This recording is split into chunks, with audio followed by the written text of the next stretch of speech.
मग अंडीर बेटीने कानबाई सारखं येऊ रातभर नाही पाहुण्याला राहिली ना अंडीर बेटी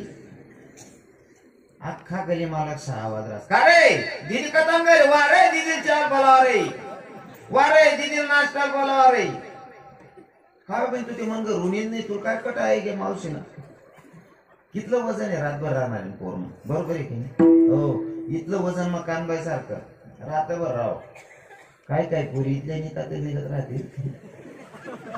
सासू सासरा बी चांगला आहे नवरा बी चांगला आहे तरी बी बेटा जरूर ना 8 फोन करत नाही हो माय मन असा जीव करस 8-10 दिन राही जाऊ ते चिल काही येऊ नको बाकीच्या पोरी इथले नेतातील निघत राहते ना बहुधा चालता चालता लात मारी बटस काय म्हणजे आया माय माझ संबंध नाही हो माय पाय लागल्या तुमल्या पाय नाही लागल्या तू चांगलं गोमाल देणार ना बहीण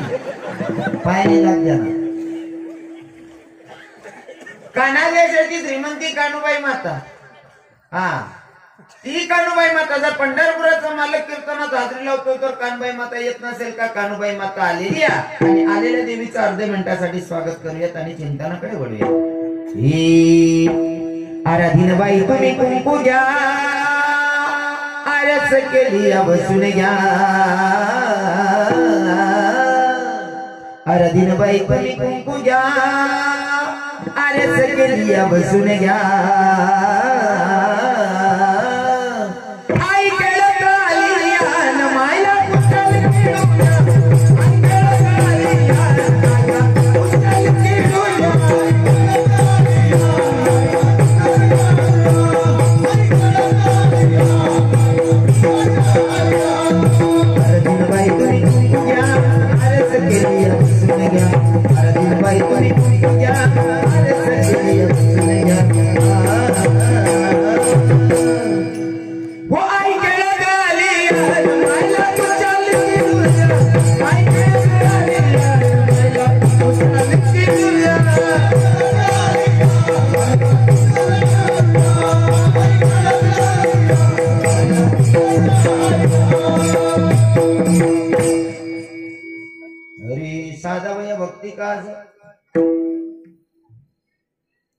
साधावय भक्ती काज नाही लाज धरी ऐसी असी शरण जावी शक्ती जीवे नवनची प्रस्तुत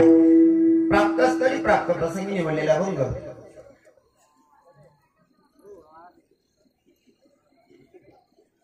काय बहिणी बापरे बोनी पायरे तांबडो घाल दे मी ते दुकानच लावा अजून धंदा बी नाही हो म्हणा बापरे पहिला मात जर असा दांगडो होई मन कीर्तन कसं पार पडू पहिलेच मन मन सारखं काही बोल नाही काय तरी होऊ द्या विठ्ठल विठ्ठल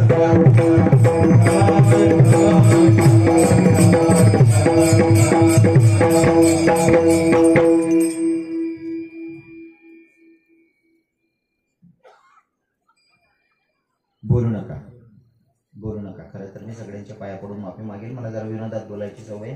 पण कीर्तनाचा नियम आहे नियमाचं उल्लंघन होऊ देऊ नका आपण हिंदू लोक आहोत काही लोक धर्म सांगत असताना मुसलमान लोकांबद्दल आपण वैर निर्माण करतो मनामध्ये मुसलमानांबद्दल वैर निर्माण करतो जर तुम्ही मुसलमानांना वाईट म्हणत असाल तर मुसलमानांचा नियम सांगतो तुम्हाला मस्जिदमध्ये जर नमाज पडायला बसले का नमाज पडायला बसले ना टाचन पडेल त्याचा आवाज येईल एवढे खास बसतात ते टाचन पडेल तरी तिचा आवाज येतो इतका भारी बसतात आणि आपला चालू कीर्तन नाही चांगलो बरं देऊन सांगितलंय ना आधी काय तुम्ही जर साविराना तुम्ही काय असं चालू ना जनाबाईने कोणती ओवी म्हणे होती असं चालू ना तुम्हाला चावाय तोच राहत ना माय गंगू सासू अशी दरुस करत बेनते अशी दुरुस करत बेनते आणि हा रोज दरवेच आहे तुम्हाला आता कोणी कोणाशी बोलायचं नाही कीर्तन काही इतकं साधं आणि सोपं नसतंय कीर्तनाचा नियम आहे कीर्तनी बडबड करेल जो कोणी बिडू कोण येईल जन्मा तंबाखू ओढून काढेल जो दूर बुडेल ते घर केने पापी हा कीर्तनाचा नियम आहे अजून पुढचं सांगतो ऐका कीर्तन काही टाइमपासचं साधन नाही कीर्तन काही मनोरंजनाचं साधन नाही मी फक्त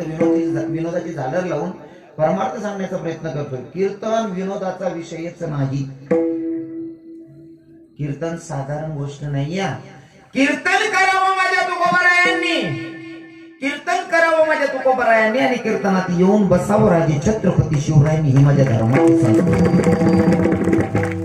म्हणून कीर्तनात आलं पाहिजे, आल्याच्या नंतर गपगुमान बसलं पाहिजे. संसाराच्या गोष्टी इथं करायच्या नसतात. कमीत कमी 1-1.5 तास तरी शांतता लागू द्या. दो बहिणी बोल नका. ते कीर्तनासाठी उपस्थित महाराज मंडळी, आमचे सगळे अर्थविक्रांची भजनी मंडळ, वाघाडीची भजनी मंडळ, उंटावरची भजनी मंडळ, बागुर्देची भजनी मंडळ, गिदाड्याची भजनी मंडळ, कुरखेडी ना तुम्ही जिथलं ते गावेच ना नावे असते. म्हणजे 1 जण 3 जण ना नावे सांगा. बजेट दान गदा करायला इकडे मृदुंगाला साथ करतात आमचे जितू बाबा, इकडे पेटी मास्टर बाबा 1 नंबर काम आहे तुमचं. आरबान मध्ये एकदम मस्त. कसं आहे ना, कीर्तन करायला चालना भेटते पेटीमुळे, आणि पेटी मास्टर सिनियर पाहिजे. आणि जितू बाबाने यांना असं म्हणलं होतं, भजनी मंडळ बिचारा त्याला भूता तेने कोंडेली अनंता, ज्याने नम्रता धारण केली तो भगवंताच्या नजदीक जातो. त्याच्यासाठी सांगतो तुम्हाला, नम्रता धारण केल्याच्या नंतर माणूस प्रत्येकाच्या मनावर राज करतो. जसं की नम्रता गौनी धारण करेल. गौ जर कापणीवर राहिना आणि समजा जवळ नको तर नातेवाईकनं लग्न शे, तुम्ही कापाना गौ सोडीश नाही, गौ उभा येतो वावर मन लग्नाचा आणल्या 5-7 दिवस नंतर लग्न करीश नाही म्हणा. गौ उंबी माई खालपड जास का पडी, ते उंबी सकट पडस, बरोबर आहे ना. उंबी सकट गहू पडस म्हणजे दुसऱ्यांदा आपले कापायवर पडी जाईल, गहू उचलतायस उंबी, बरोबर आहे ना. ती लोंब उचलतायस म्हणजे इतका नम्र आहे तो, कधी उंबी नाम सोडत नाही. मग म्हणे माय कुरडाई बनवून टाइमले त्याला काय करस, पहिले पाणी मा भिजाडस. 4 दिन लगू पाणी मा भिजाडस.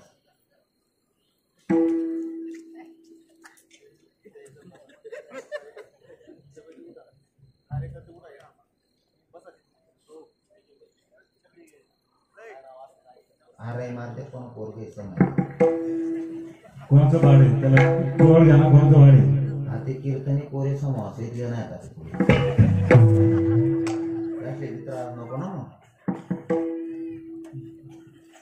आपलं काय नाही, आपलं बी नाही.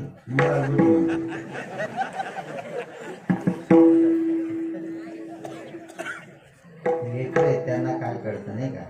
हा लेकर काय मुलं देवा घरची फुलं असतात नाही का. ते काय केळी राहिलं त्याला फक्त आनंद येणार. त्यांचा पैसा होता त्यांना इथल्या सबतचे शानला बितडा कुदी पैसा विठ्ठल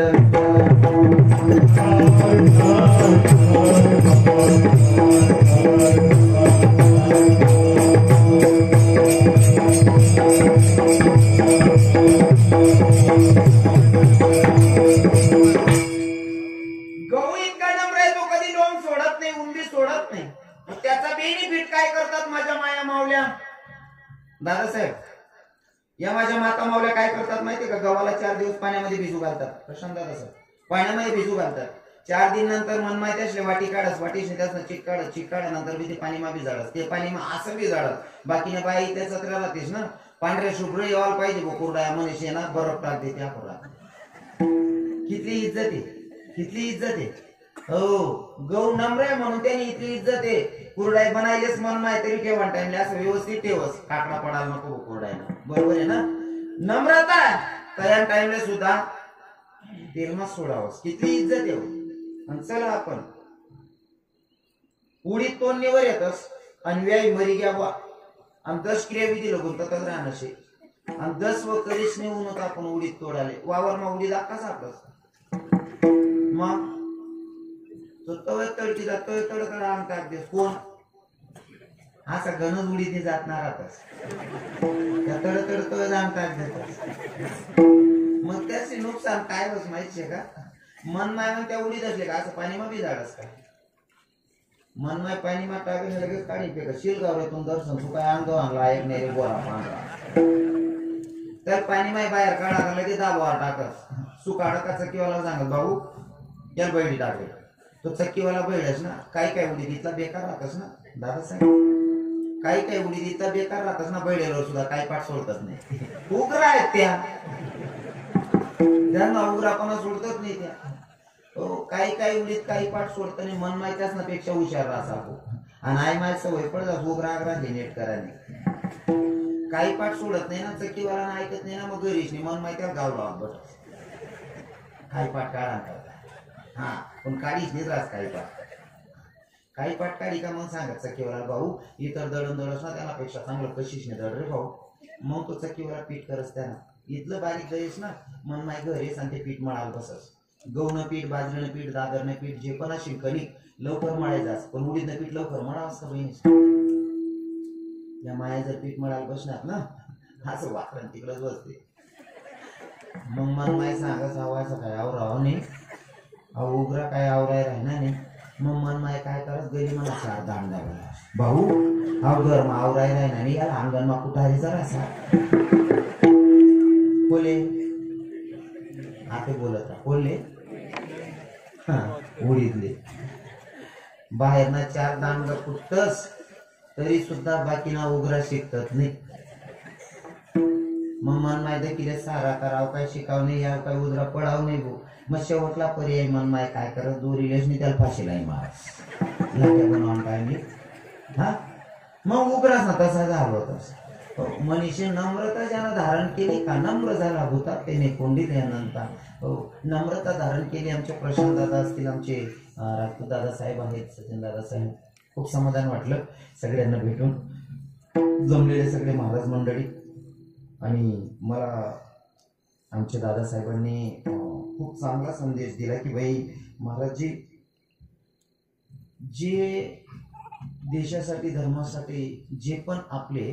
राजे असतील जे नेते असतील ज्यांनी धर्मासाठी काम केलं त्यांचा पुतळा राजे छत्रपती शिवराय असतील संभाजीराजे असतील महाराणा प्रताप असतील यांचे जे पुतळे आहेत हे पुतळे आपल्याला एकच व्यक्ती देणार आहे आणि तिथपर्यंत पोहोचवणारे म्हणजे आमचे दादासाहेब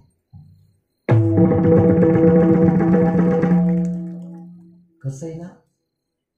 रुक्मिणी आईसाहेबांना जगाचा मालकपती म्हणून भेटला पण मध्यस्थी कोणीतरी असल्याशिवाय ते काम होत नाही रुक्मिणी आईसाहेबांचं तप जरी तेवढं होतं पण जोपर्यंत सुदेव नावाचा ब्राह्मण चिठ्ठी कृष्ण भगवंतापर्यंत सोडत नाही तोपर्यंत रुक्मिणी आईसाहेबांना भगवंत पती म्हणून भेटले नाही मध्ये चिठ्ठी सोडणारं कोणीतरी असलं पाहिजे आता तुम्हाला पुतळा कोणत्याही गावाला जर भेटत असेल लागत असेल तर त्याचं श्रेय आता आमच्या दादासाहेबांना जाणार आहे आमचे सचिन दादासाहेब बरोबर आहे ना हा